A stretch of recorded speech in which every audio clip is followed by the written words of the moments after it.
Waarop mensen, ik ben Sontje. Ik ben Dio, samen zijn we gebroeders Wolf. Onze 7e aflevering weer mensen. De 7e. Met niemand minder dan Kevin Tromp, een zaalvoetballer. We gaan kijken wat hij allemaal te zeggen heeft. Veel kijkplezier.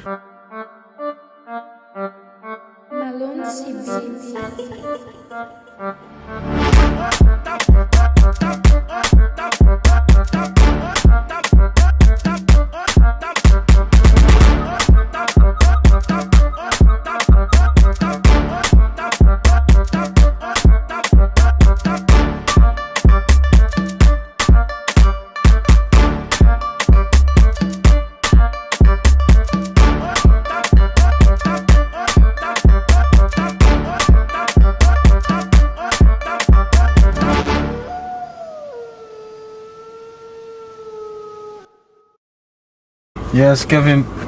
Thanks dat je bij ons wilt instappen. Geen probleem. Jullie dissen elkaar gelijk. Waar gaat aan? Rustig man. Net van de gym gekomen. Mensen, we zitten hier met Kevin Tromp. En ja, ik ga niet te veel zeggen man, stel jezelf voor. Ja, ik ben Kevin Tromp, zoals jullie dat weten nu. En ik ben 22 jaar. Oorspronkelijk kom ik zelf uit Aruba. En ja, om mijn tweede ben ik hier naartoe gekomen. Ik ben niet heel lang in Aruba gebleven, maar mijn ouders wilden graag naar Nederland komen. Dus. Okay, maar je bent wel daar geboren, maar ik denk dat je inmiddels... hoe lang geleden is het dat je bent geweest? Vorig jaar nog, zomervakantie. Maar ik ben wel 3 keer geweest. Oké. En ja, voordat we over Aruba gaan praten, wie ben je zelf als persoon? Ik denk dat ik wel spontaan ben en op zich wel een oprecht persoon. Ik kan over alles wel met je hebben en kan ik gewoon een eerlijk antwoord op geven. Dus.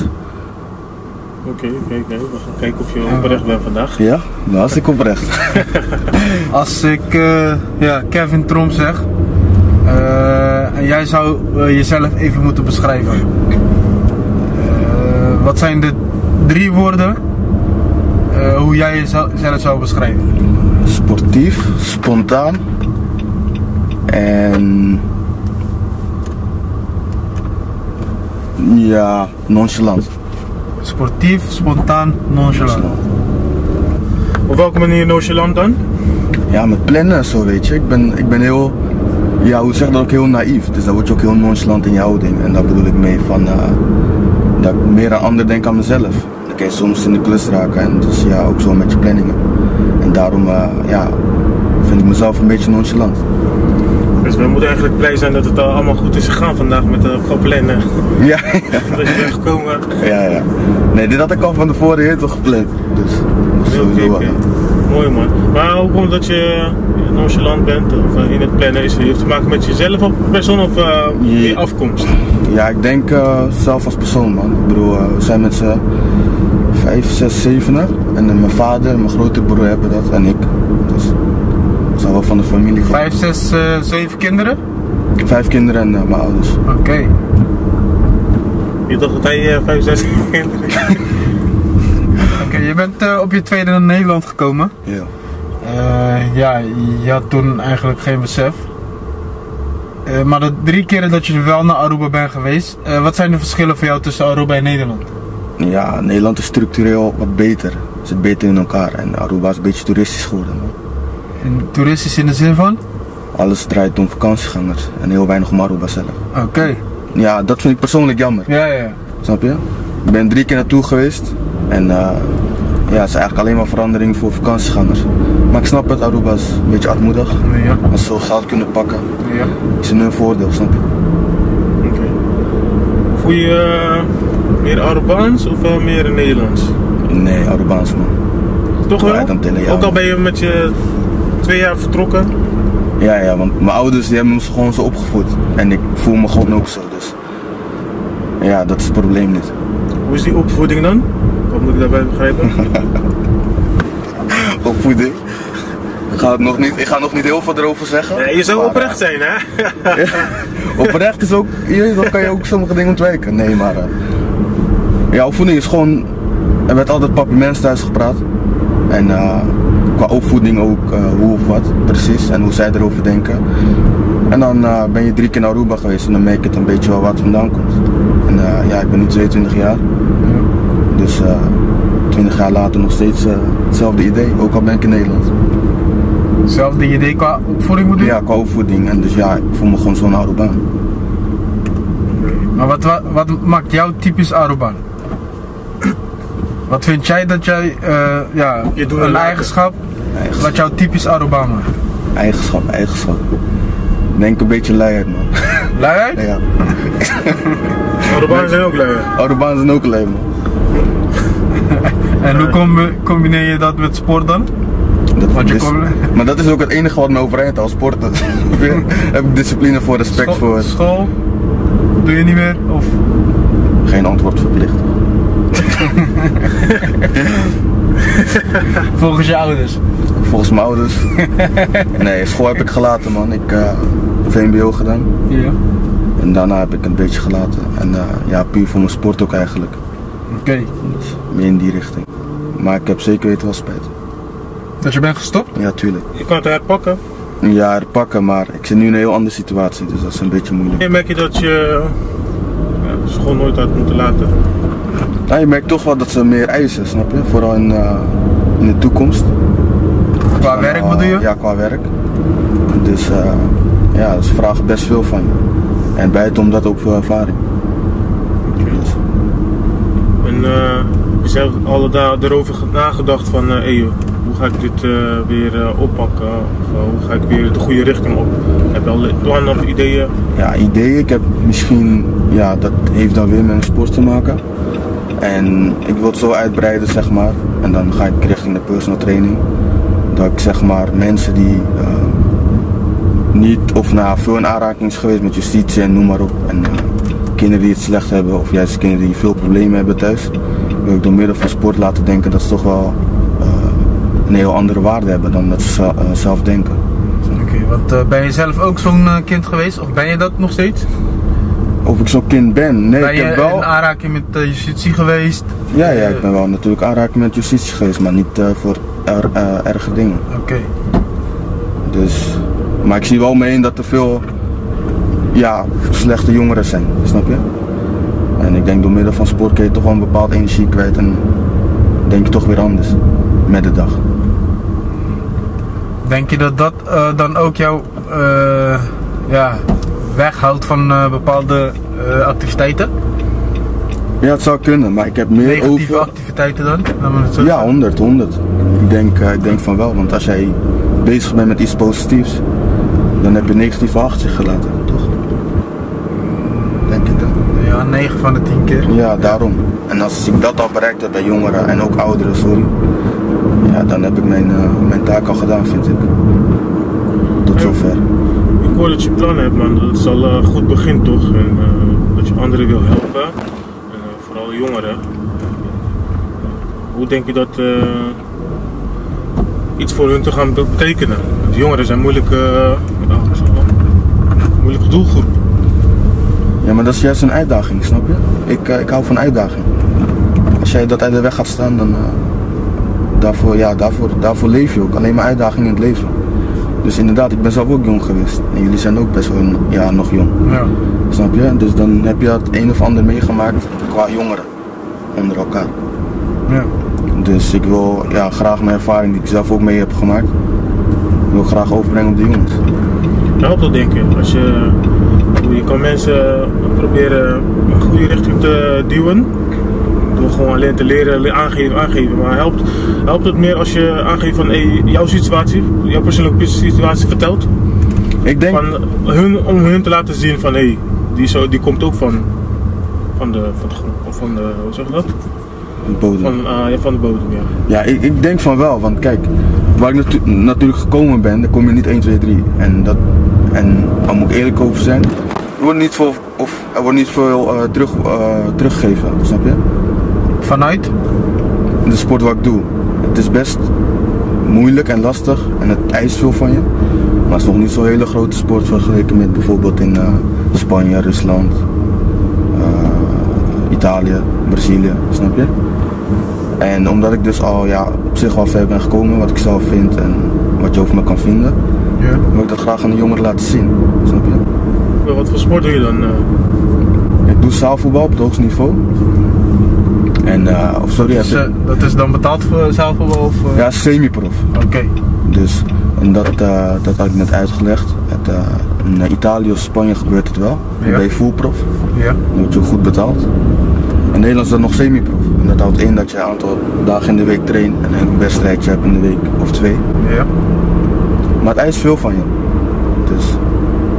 Oké, maar als je ervan bewust bent dat het in het buitenland wel wat hoger niveau is dan in Nederland, wat houdt je dan tegen om die keuze te maken om toch te overstappen naar het buitenland? Dat is het juist. Je moet hartstikke veel in je hebben voordat je naar het buitenland gaat. Ik heb zelf ervaring in de Champions League mee mogen maken. Ja. En natuurlijk heb ik ook wedstrijden gespeeld tegen Barcelona. Dat is het allerhoogste wat er is. Ja. En ja, zie je gewoon dat die jongens 7, 8 keer in de week trainen en nog 3 wedstrijden hebben in de week. En dan kom je aan met misschien 3 keer in de week en een wedstrijdje in de week. Ja. Dan zie je gewoon dat je veel mist. Kwaliteit bedoel je? Kwaliteit en zo, conditioneel, mentaliteit. Oké. Maar los daarvan, is het misschien een optie voor jou om die keuze wel te maken? Of moet je dan wel veel voorbereidingen doen voordat je überhaupt die keuze kan maken? Ja. Je moet echt veel voor over hebben.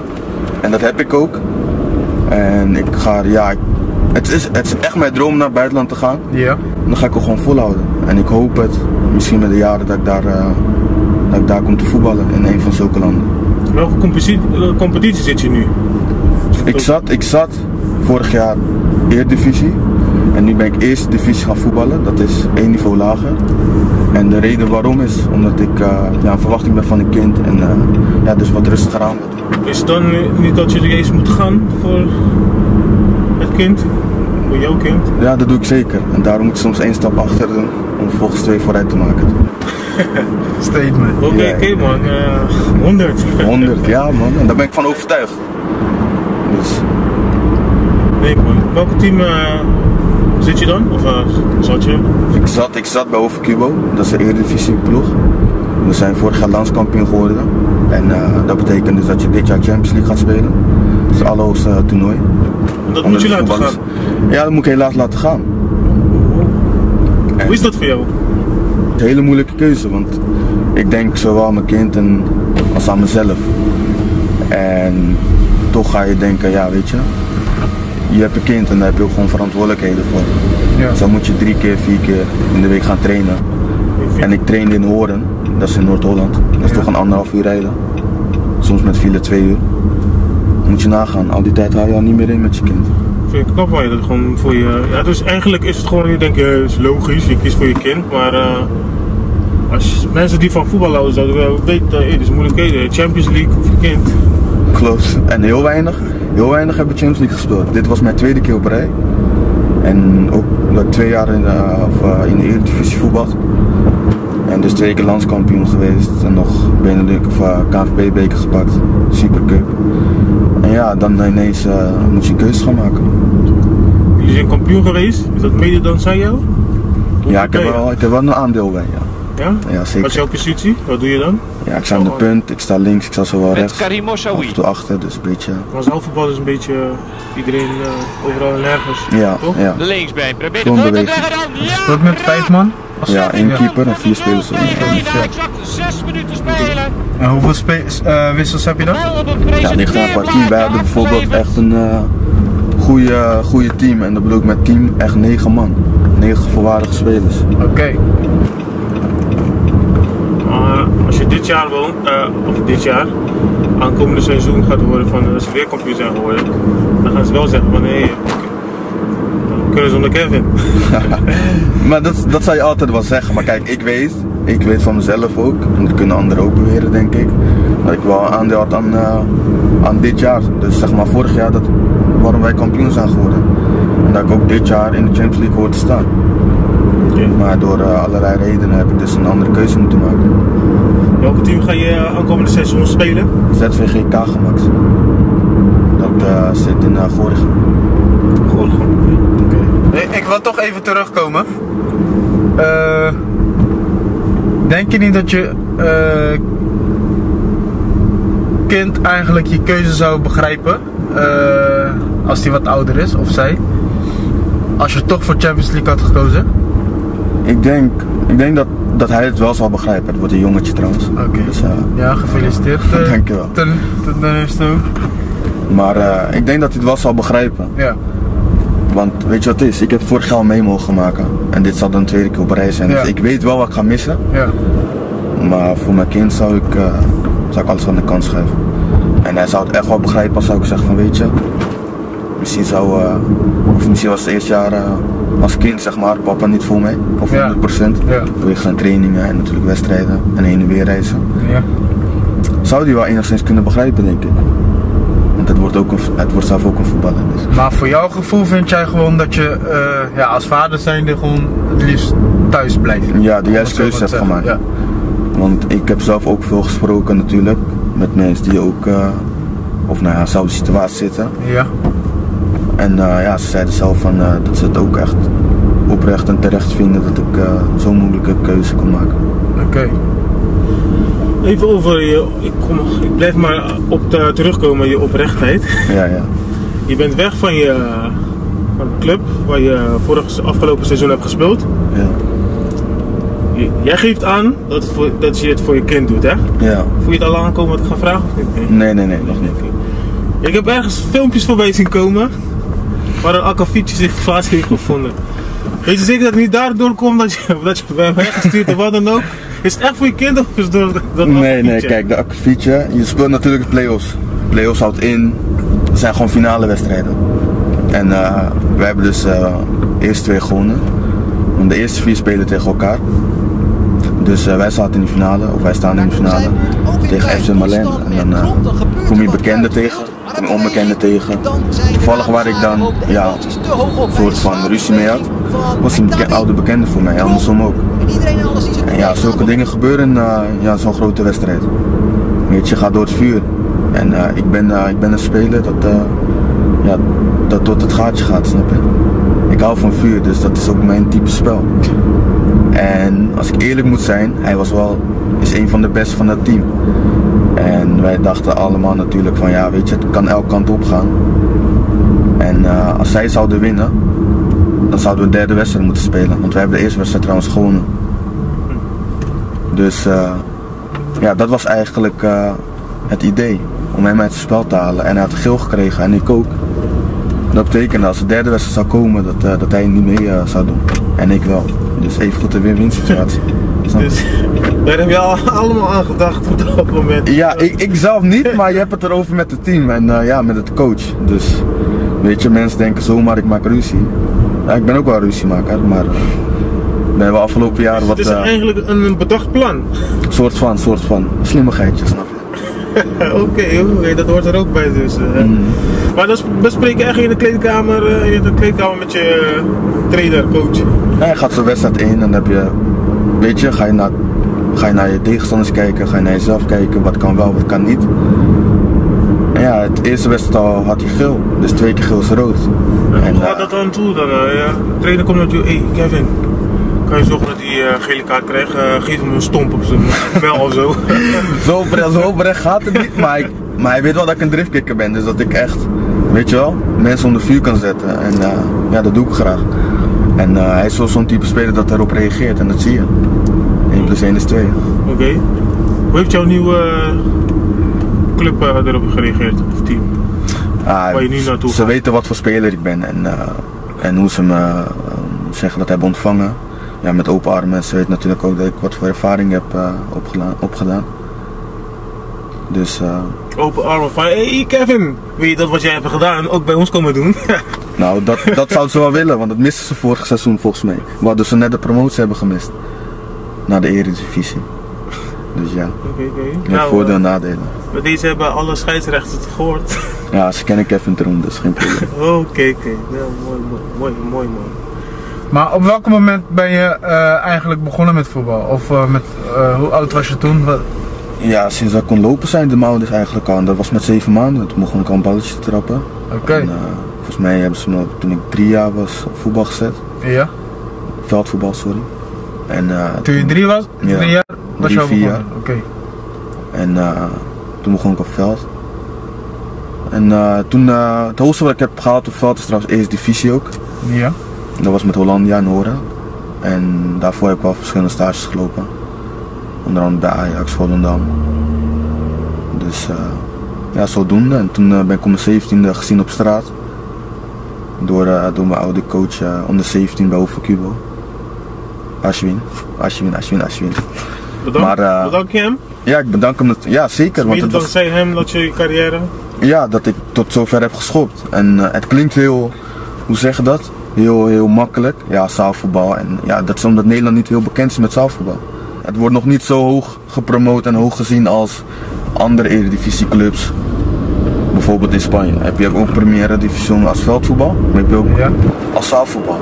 Ja. Heb je ook een Barcelona en een Inter Movistar en Inter Movistar dus tussen haakjes Real Madrid. Ja. Snap je? Misschien slechts verdiende voetballer, zaalvoetballer verdient daar 20.000 bijvoorbeeld. Weet je, het wordt daar... Sorry, hoeveel? 20.000. Een slecht voetballende zaalvoetballer? Moet je nagaan, van hun, hè? Weet je? Dus... Oh, je bedoelt in Madrid? Ja, in Madrid. Bijvoorbeeld. Oké. Snap je? En hier in Nederland dan? Hier in Nederland zou ik niet weten. Ik denk misschien een maandloon. Misschien wel minder. Minimumloon? Ja. Misschien moet je nog even daarnaast voor werken ook.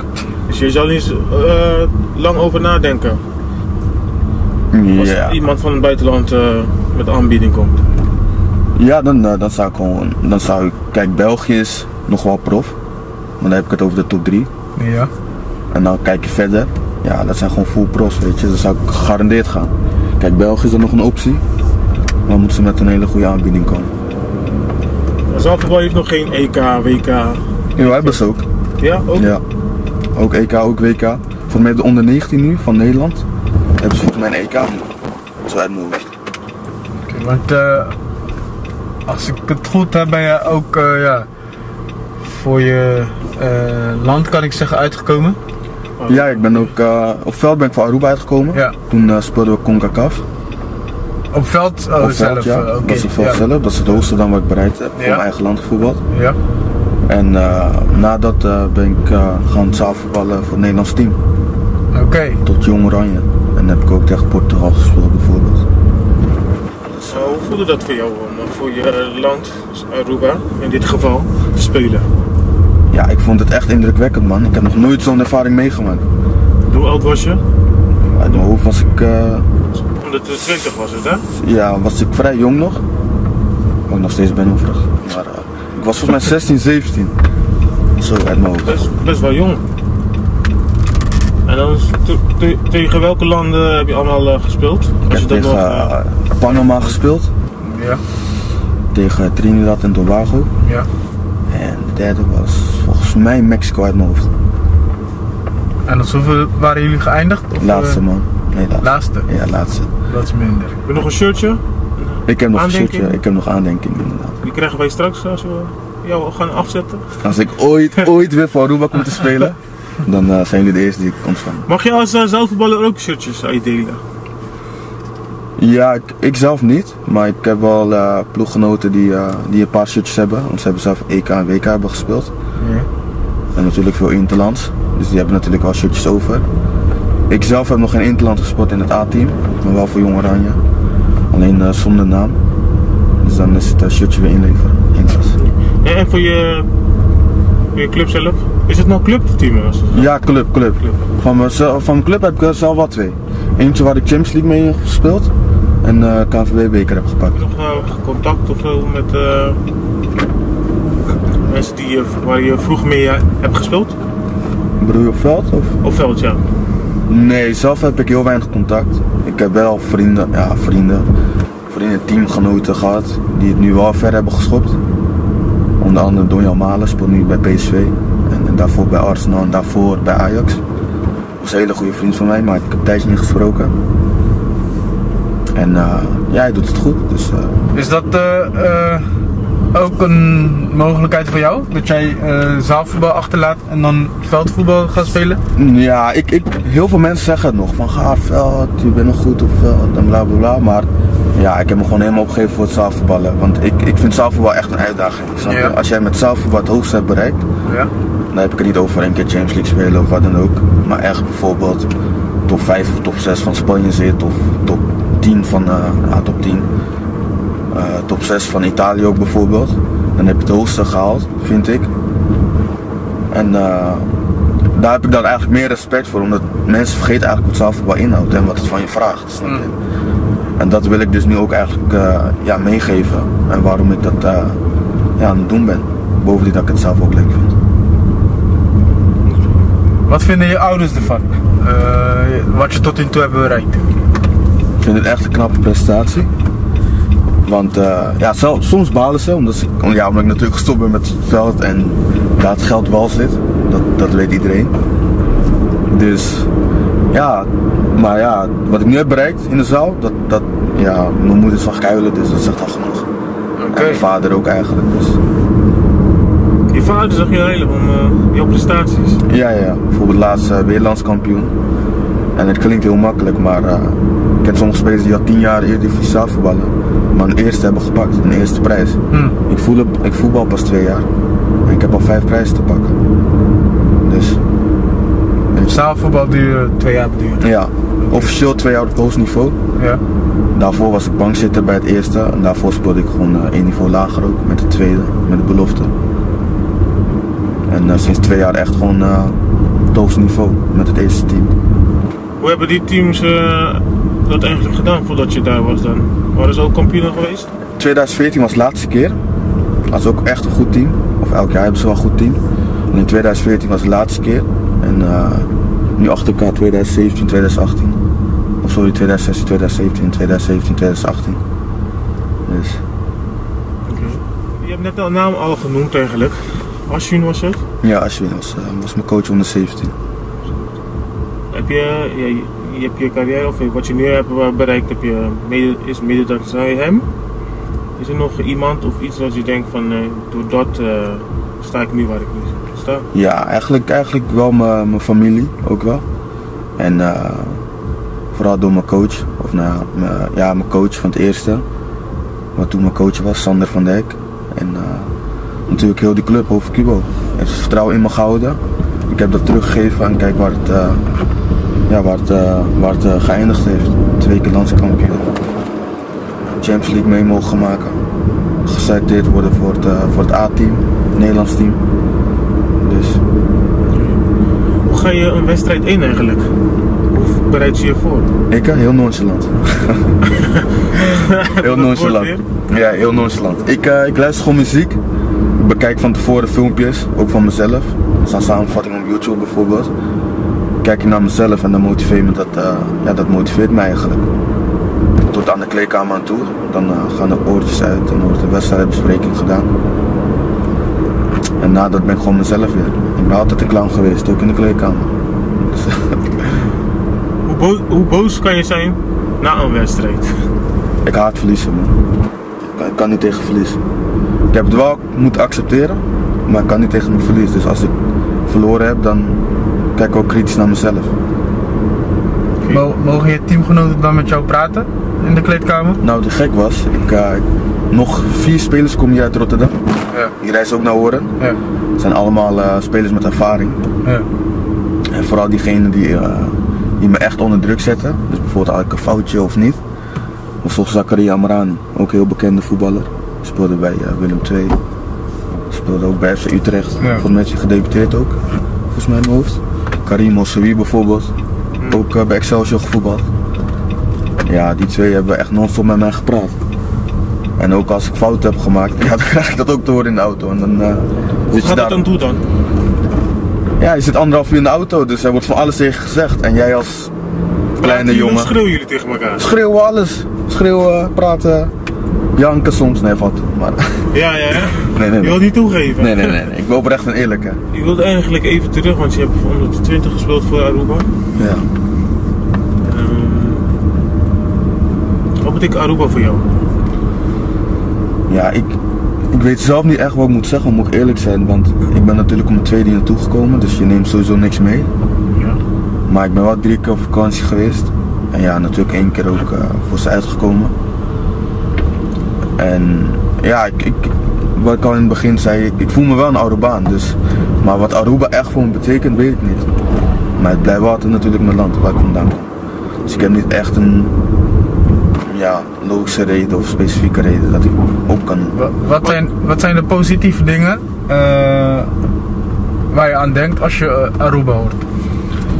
Ik denk toch wel de mensheid. Stranden natuurlijk, mooi weer. Ja. Gastvrijheid. Ja. Ja, dat was er wel een klein beetje, man. Aruba is niet heel groot. En wat zijn de mindere dingen? Andere kant. Mindere kant, ja, het is wat minder structureel daar. Dus en daar bedoel ik mee van dat het wat minder orde heeft. Dus heel slordig wegdek en heel slordig geregeld daar. Maar ja, daar werkt ze aan. Dus nou, dat is Aruba. Kan je het nog praten? Ja, ik kan het nog. Ja? Ja. Kan ik wat horen dan? Wat wil je horen? Ik weet niet, zeg maar wat. Ik zit hier in de auto. Dat is niet dat in je auto. Jullie accent, ja. Ik denk dat een paar Hoezo mensen... jullie accent? Jullie accent is raar. Jullie... Nee. We gaan die discussie niet voeren. Nee, beter niet. Anders gaat het over wat anders. Het kan lang gaan duren. Nee, Mensen, laat maar weten welk accent weet toch raar beter is. is. Aruba of Curaçao. Aruba natuurlijk. Niet. Ja, mijn vraag was, laat maar weten welke accent raar is. En je zegt nu Aruba natuurlijk. Nee, niet. Aruba niet. Kijk, ja, het volkslied nog. Je hoeft niet te gaan zingen, maar gewoon... Nee, ik herinner me daar echt niks van. Toen de tijd heb je het wel moeten zingen. Destijds, kijk, je moet je natuurlijk professioneel gedragen, dus je moet zo gaan met je lippen gaan bewegen. Dus brabbelen. Dus het brabbelen een beetje en dan, wanneer het voorbij is, het voorbij. Oké, mooi man. Heb jij een moment gehad, een down moment, dat je je gedemotiveerd voelde, dat je niet jezelf was, dat je het eigenlijk wilde opgeven? Ja, ik heb vaker zulke momenten gehad. En niet dat ik wil stoppen, maar wel van shit, waarom moet dit tussen zijn gekomen, net dat ik zo goed bezig ben. Maar ik heb wel één keer gehad waarvan ik dacht, nou weet je, fuck it man, ik ga stoppen. En hoe heb je dat weer opgepakt? Doorgaan. Het was een heel harde... Destijds kreeg ik een brief. Dat was toen ik stage liep bij Ajax. Ik wil net zeggen, wat was de reden dan? Ja, ik liep stage bij Ajax en was ik de laatste ronde niet doorgaan. Dus ik krijg een brief thuis, ik kom er net van trainen en dan denk je van ja, je hebt het goed gedaan. Je hoort van andere mensen, weet je, je kan proef worden, intentie heb je en mentaliteit heb je ook.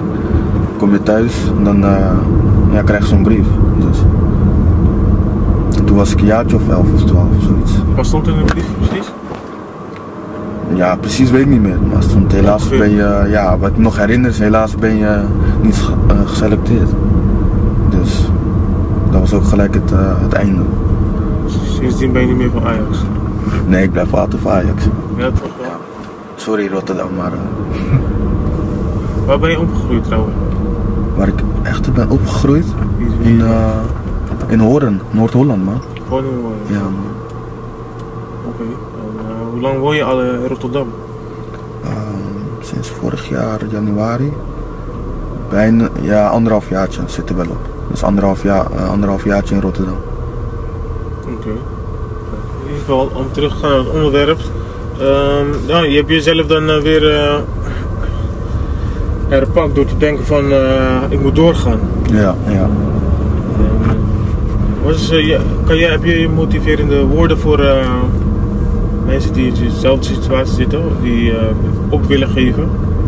Voor de jongeren vooral dan? Ja, motivatie is er niet echt. Want je hoort wel veel mensen zeggen van ja, weet je, doorgaan, niet opgeven is geen optie. Dat zijn logische woorden, snap je? Maar ik denk wel meer dat je aan jezelf moet denken. Kijk, als je al zover kan komen en of je bent er al, dan zou ik zeggen van weet je, zet alles aan de kant. Wat je tegen kan houden, dan heb ik het ook over vrienden bijvoorbeeld.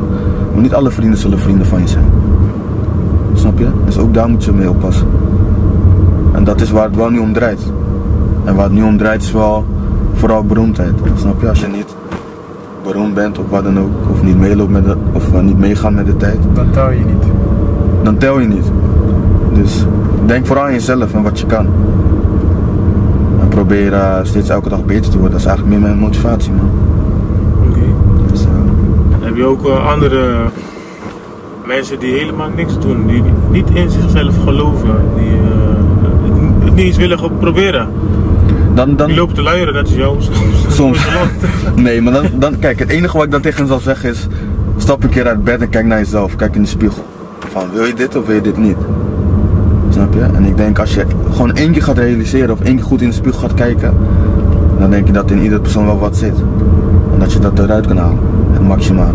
Zeggen de mensen, willen je dat mensen jou gaan volgen? Of waar kunnen mensen jou vinden in ieder geval?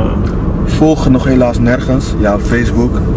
Maar gewoon mijn naam intypen, Kevin Tromp, dan vind je me vanzelf wel. En ja, voor de rest nergens, maar ben ik niet echt ergens op actief. Nog niet. Dus je bent niet actief op Insta? Nee man. Snapchat? Nee man. Alleen op Facebook? Ja, en waarom is? Omdat ik vind dat nu, deze tijd, veel mensen met elkaar bemoeien. En daar hoef ik niks van te weten eigenlijk. Dus puur met mezelf bezig, en thuissituatie en natuurlijk mijn sport. Zodra ik wel wat, of enigszins bereikt heb wat ik wil bereiken, Ja. zal ik wel wat actiever worden. Als ik Social op media. YouTube tik Kevin Tromp, kan ik wel wat van je vinden? Kan je wel iets van vinden, maar dan moet je vooral als hoofd Q-boy intypen, als mijn club. Dan zal je wat meer van me vinden. Oké. Is goed man. Ja mensen, ja, bedankt voor het kijken. Dit was dan nogmaals Kevin Tromp. Ik ben zelf Dio. Sontje. Samen zijn we gebroederwolf. En ja, nogmaals bedankt voor het kijken. En we zien jullie in de volgende aflevering. Ciao. Peace out.